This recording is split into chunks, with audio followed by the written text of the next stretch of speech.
Me. Thank you for Let's talk having about me. Fubara. He went to the High Court and secured. He sacked Amewule, the Speaker of the House. Now he installed his own Speaker. Listen, it's so unfortunate that Fubara doesn't know who is playing this game with. He's playing this dirty game with the master of dirtiness. He's actually playing this game with a pig. I mean, you don't win a pig in the mud. You should understand that. It's unfortunate that Fubara is not man enough, and all he knows how to do best is to play by the playbook. So unfortunate for him because Wike, who is his master by the way, he didn't wait to collect the certificate of graduation. Fubara did not choose to collect that certificate of graduation in politics. Ordinarily, this fight could have been avoided if Fubara had waited for like 1 year. 1 year. That's to the tune of your paymaster because nobody can deny it. Wike brought you from nothing to something. Nobody can deny that fact. So 1 year is enough for you to stand your ground, build alliances, because in politics, without alliances, you are just a stick in the forest.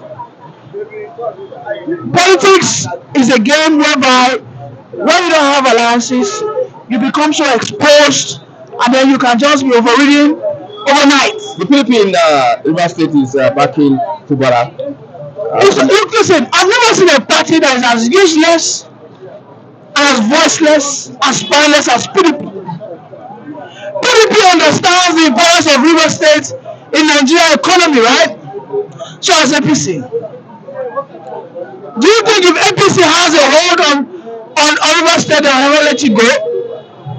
They won't joke with it. You know, I told you something. I said APC understands that if protest does not erupt from Lagos State, it has to be in Abuja or Port Harcourt, and then maybe Kano and Benin City. 3 out of those 5 states I mentioned are under APC groups. Now they are going to grab Kano State and River State. They're going to grab River State. They are trying to grab it.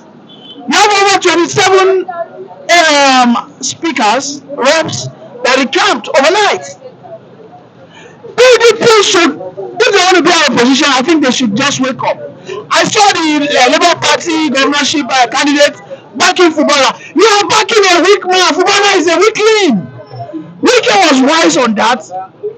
He chose someone he knew didn't have that political acumen. You don't see him finish. You understand how Fubara don't get mad. But the step that Fubara took yesterday, one step is a bit ahead. One step, having a court injunction. Yes, sacking that speaker and inaugurating his own speaker, his loyalist as speaker. Come on, the governor does not constitutionally, the governor does not have the right. Listen, Nigeria is not a banana republic. The legislative arm of government is an independent arm of government. The governor is not above the speaker. The governor is not above the legislative arm of government. The governors, see, we are just bunch of illiterates who do not understand how democracy works. I think I said this over and over and over. I said, listen, democracy is not the problem. We the people, Nigerians, we only know how to speak English, but we are so dull. We are dullards. See, we don't understand why we are operating. I think those years of military regime actually polluted our mindset. We do not understand how democracy works in reality. Ordinarily, today, the riverines people should be on the streets because they are being subchanged. Right now, they are demolishing the House of Rep complex. Fubara is it came out going through a gorilla kind of a system, destroying a complex that complex does not belong to your own arm of government. Yeah, River State Assembly. Ordinarily, the House of Rep can sue Fubara. Why did you do that? On whose consent? You are removing our complex on whose consent? But you see, because you are all a bunch of illiterates, we don't understand how democracy works. But at the end of the day, we say that democracy is not working for us. No! We are the ones who are not ready to understand how democracy works. If you are Fubara, what will you do? Listen, Fubara ordinarily sold his soul to the devil. Fubara, just like Mohbad, sold his soul to the devil. You don't go into a contract with the devil and then you come out and say that this is an unfair exchange. You needed power. Did Fubara not get it? Fubara wanted to get that title of GCON. He wanted to get that title of life bencher. He wanted to get that title of being called a governor. Did he not get it? Are you not aware that Wike would have told you if you get there, I have a share? So you don't get there tomorrow and start saying, oh no, this thing is too much. Oh, okay. No, come on. Even if you had wanted to do that, 3 months, I mean, that's insane. That is insane. Don't forget that Wike had fed some people in that state for the last 8 years. And you guys came in 3 months, you want that symbiotic relationship they had with Wike to just end. So what will you do for Fubara? Listen, if I'm Fubara, and I know I have gone into such crazy deal, and perhaps I'm now repentant. First and foremost, one of the things I'm going to ensure I control all the media channels in River State, all the radios and all the TV stations in River State are going to be talking about my agenda, and they are going to be demarketing Wike. That's my first step. I'm going to control the media. All the radio stations, they are going to start demarketing Wike. I am going to ensure that I set up the people against Wike in River State. You know what we have today is all the jobs. Yes, the Joy Youth Council are for Fubara. But what about the other people? Wike is from Ahoda, if I'm not mistaken. Ikwere. What about those guys? I am going to come up with some fantastic programs that I'm going to tell them that all this is what I want to do. But Wike is against the progress of this country.